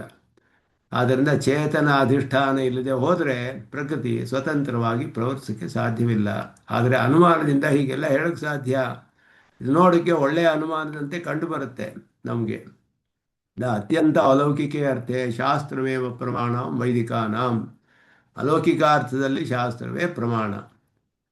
ಯದಿ ತಾದೃಶ ಅನುಮಾನವೇವ ಅನುಮಾನವೇ ಪ್ರಮಾಣ ಆಗಿಬಿಟ್ರೆ ವೇದ ಸರ್ವೋಪಿ ಅನುವಾದ ರೂಪತ್ವಾತ್ ಅಪ್ರಮಾಣಮೇವೇತಿ ಪ್ರಕಾರಾಂತರೇಣ ಅಂಗೀಕೃತಂ ಸ್ಯಾತ್. ವೇದವೆಲ್ಲ ಅಪ್ರಮಾಣವಾಗಿಬಿಡುತ್ತೆ, ಅನುಮಾನವೇ ಪ್ರಮಾಣ ಈ ರೀತಿ ಎಲ್ಲ ಹೇಳಿದ್ರೆ. ಹೇತ್ವಾಭಾಸಗಳನ್ನೆಲ್ಲ ಇಟ್ಟುಕೊಂಡು ಅನುಮಾನದಿಂದಲೇ ಸಾಧಿಸ್ತೀವಿ ಅಂದರೆ ವೇದಕ್ಕೆ ಪ್ರಾಮಾಣ್ಯವೇ ಹೋಗ್ಬಿಡುತ್ತೆ. ಆದ್ದರಿಂದ ಲೌಕಿಕೆ ವಿಷಯ ವೇದಾನ ಪ್ರಮಾಣಮಿತಿ ನಿರ್ವಿವಾದಂ ಅಲೌಕಿಕೇಪಿ ತಥಾತ್ಮೆ ಸರ್ವೇಷಾಂ ವೇದಾನಾಂ ತಿಲಾಂಜಲಿರೇವ ದತ್ತ ಸ್ಯಾತ್. ಆದ್ದರಿಂದ ಎಲ್ಲ ಅಲೌಕಿಕ ವಿಷಯದಲ್ಲಿ ವೇದಕ್ಕೆ ಪ್ರಮಾಣವೇ ಹೋಗ್ಬಿಡುತ್ತೆ. ತತಶ್ಚ ವೈದಿಕಾನಾಂ ಸರ್ವೋಪಿ ಕ್ಲೇಶಃ ತದರ್ಥ ಏವೇತಿ ವಿಸ್ಮೃತಮಿತಿ ಸರ್ವಂ ಹಾಸ್ಯಾಸ್ಪದಂ ಸ್ಯಾತ್. ಈ ರೀತಿ ನೀವು ಮಾಡೋದಕ್ಕಾಗೋದಿಲ್ಲ ಅನ್ನೋದು ಇಲ್ಲಿ ಇದೆಲ್ಲ ವಿಮರ್ಶೆ ಮಾಡ್ತಾರೆ ವಿಸ್ತಾರವಾಗಿ. ಇದು ಕೇವಲ ವ್ಯತಿರೇಕಿಯ ವಿಮರ್ಶೆ ಇಲ್ಲಿ. ಆ ಅನುಮಾನಗಳನ್ನೆಲ್ಲ ಈ ರೀತಿ ಅನುಮಾನ ಇದು ಕ್ಷಿತ್ಯಂಕುರಾದಿಕಂ ಅಸ್ಮದಾದಿ ವಿಲಕ್ಷಣ ಕರ್ತೃಕಂ ಅಸ್ಮದಾದಿ ಅಕರ್ತೃಕತ್ವೇ ಸತಿ ಸಕರ್ತೃಕತ್ವಾತ್ ಅಂತ ಹೇಳಿದ್ರೆ, ಅಸ್ಮದಾದಿ ಅಕರ್ತೃಕತ್ವೇ ಸತಿ ಸಕರ್ತೃಕತ್ವಂ ಯತ್ರ ತತ್ರ ಅಸ್ಮದಾದಿ ವಿಲಕ್ಷಣ ಕರ್ತೃಕತ್ವಂ ಇತಿ ಅನ್ವಯ ವ್ಯಾಪ್ತಿ ನಾಸ್ತಿ. ಅನ್ವಯ ವ್ಯಾಪ್ತಿ ಹೇಳೋಕ್ಕಾಗೋದಿಲ್ಲ. ಅದರಿಂದ ಇದಕ್ಕೆ ಕೇವಲ ವ್ಯತಿರೇಕಿ ಅಂತ ಹೆಸರು. ಯಾಕೆಂದರೆ ನಮಗಿಂತ ವಿಲಕ್ಷಣ ಆದ ಒಬ್ಬ ಕರ್ತನ ಎಲ್ಲಿಯೂ ನೋಡೋಕ್ಕಾಗೋದಿಲ್ಲ ಲೋಕದಲ್ಲಿ. ಆದ್ದರಿಂದ ಅಂತಹ ಅವನು ಇಲ್ಲದೆ ಹೋದರೆ ಈ ರೀತಿ ಕೆಲಸ ಮಾಡೋಕ್ಕಾಗೋದಿಲ್ಲ. ನಮ್ಮಂತಹ ಅವನು ಇದ್ದರೆ ಮಾಡೋಕ್ಕಾಗೋದಿಲ್ಲ. ನಮ್ಮಂತಗಿಂತ ವಿಲಕ್ಷಣನಾಗಿರೋನು ಮಾಡಿರಬೇಕು ಅದನ್ನು ಅಂತ ಅರ್ಥ. ನಮ್ಮಂತಹವನೇ ಮಾಡಿದರೆ ಈ ರೀತಿ ಮಾಡೋಕ್ಕಾಗೋದಿಲ್ಲ.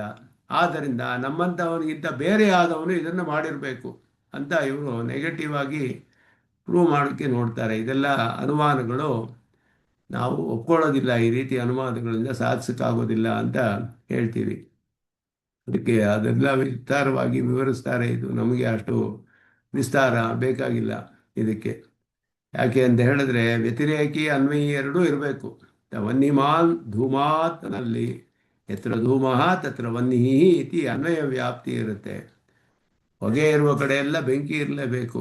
ಅದನ್ನು ದೃಢೀಕರಿಸೋದಕ್ಕೆ ಯತ್ರ ವನ್ನಿಹಿ ನಾಸ್ತಿ ತತ್ರ ಧೂಮೋಪಿ ನಾಸ್ತಿ. ಬೆಂಕಿ ಇಲ್ಲದೆ ಹೋದರೆ ಹೊಗೆ ಇರಕ್ಕೆ ಸಾಧ್ಯವಿಲ್ಲ. ಹೊಗೆ ಇದ್ರೆ ಬೆಂಕಿ ಇರಲೇಬೇಕು. ಇತಿ ವ್ಯತಿರೇಕ ವ್ಯಾಪ್ತಿಯ ಕ್ರಿಯತೆ ಇತಿ ಕೇವಲ ವ್ಯತಿರೇಕಣಃ ಸಿದ್ಧಾಂತೆ ಅನಂಗೀಕಾರಾತ್ ಉಕ್ತ ಪರಿಶೇಷಾನುಮಾನಿನ ನೇಶ್ವರ ಸಿದ್ಧಿ ಅಂತ. ಇಲ್ಲಿ ಅನ್ವಯದ ಜೊತೆ ವ್ಯತಿರೇಕವನ್ನು ಒಪ್ಕೊಳ್ತೀವಿ ನಾವು, ಕೇವಲ ವ್ಯತಿರೇಕವನ್ನು ಒಪ್ಕೊಳ್ಳೋದಿಲ್ಲ ಅನ್ನೋದು ಇಲ್ಲಿ ಹೇಳ್ತಾ ಇದ್ದಾರೆ. ಅನ್ವಯವೂ ಇದ್ದು ವ್ಯತಿರೇಕವೂ ಇದ್ದರೆ ಆಗ ಅದನ್ನು ಒಪ್ಕೊಳ್ಬೋದು. ಆ ಅನುಮಾನ ಸದನುಮಾನವಾಗುತ್ತೆ. ಅನ್ವಯವೇ ಇಲ್ಲದೆ ಕೇವಲ ವ್ಯತಿರೇಕ ಇದ್ದರೆ ದೃಷ್ಟಾಂತವೇ ಹೇಳೋಕ್ಕಾಗದೆ ಬರೀ ವ್ಯತಿರೇಕದಿಂದಲೇ ನಾವು ಸಾಧಿಸ್ತೀವಿ ಅಂದರೆ ಆಗೋದಿಲ್ಲ ಅನ್ನೋದು ಇಲ್ಲಿ. ಆದ್ದರಿಂದ ವೇದಾಂತಕ್ಕಿಂತ ಇದು ಬಲವಾಗೋಕ್ಕೆ ಸಾಧ್ಯವಿಲ್ಲ ಅನುಮಾನ. ಅದರಿಂದ ತರ್ಕಸ್ಯ ಅಪ್ರತಿಷ್ಠಿತತ್ವಾತ್ ಈಶ್ವರ ಸಿದ್ಧೇರೇವ ಕಸ್ಯಚಿತೆ ದುರ್ಬಲಮತೆ ಬಾಧಸ್ಯ. ಆದ್ದರಿಂದ ಇಲ್ಲಿ ತರ್ಕವು ಅಪ್ರತಿಷ್ಠಿತ. ಅದನ್ನೆಲ್ಲ ಸ್ಪಷ್ಟವಾಗಿ ಹೇಳ್ತಾರೆ. ಎಲ್ಲವೂ ಹೋಗ್ಬಿಡುತ್ತೆ ಈಗ. ಶಾಸ್ತ್ರಯೋನಿತ್ವಾತ್ ಅನ್ನೋದು ಅದುವೇ ಪ್ರಧಾನವಾಗಿ ಹೇಳೋದು. ಪರಮಾರ್ಥವಾಗಿ ಇಲ್ಲಿ ಹೇಳ್ತಾರೆ, ನಾಯಮಾತ್ಮ ಪ್ರವಚನೇನ ಲಭ್ಯ ನ ಮೇಧೆಯ ಬಹುನಾ ಶ್ರುತೇನ ದದಾಮಿ ಬುದ್ಧಿಯೋಗಂ ತಂ ಯೇನ ಮಾಂ ಉಪಯಾಂತಿ ತೇ ತೇಷಾಮೇವಾನುಕಂಪಾರ್ಥಂ ಅಹಮಜ್ಞಾನಿಜಂ ತಮಃ ನಾಶಯಾಮಿ ಆತ್ಮಭಾವಸ್ಥಃ ಜ್ಞಾನದೀಪೇನ ಭಾಸುತ ಮೊದಲಾದ ಶ್ರುತಿ ಸ್ಮೃತಿಗಳು ಪರಮಾತ್ಮ ಅನುಗ್ರಾಹಿಕ ಲಭ್ಯೇನ ಜ್ಞಾನೇನೈವ ಸರ್ವಬಂಧ ನಿವೃತ್ತಿ ಇತ್ಯೇವ ನಿಷ್ಕರ್ಷಃ. ಇದರದ್ ಯದ್ಯತ್ ಕ್ರಿಯತೆ ತತ್ಸರ್ವಂ ವಿಚಾರಾಧಿಕಂ ತತ್ಸಾಧನಂ ಯಥಾ ಸ್ಯಾತ್ ತಥಾ ಸಂರಕ್ಷಣೀಯಂ ಇತ್ಯೇವ ಸಾರಂ. ಮಿಕ್ಕಿದ್ದೆಲ್ಲ ಏನೇನು ಸುತ್ತೋ ಅದನ್ನೆಲ್ಲ ನಾವು ಶಾಸ್ತ್ರಕ್ಕೆ ಅನುಗುಣವಾಗಿ ರಕ್ಷಣೆ ಮಾಡಬೇಕು.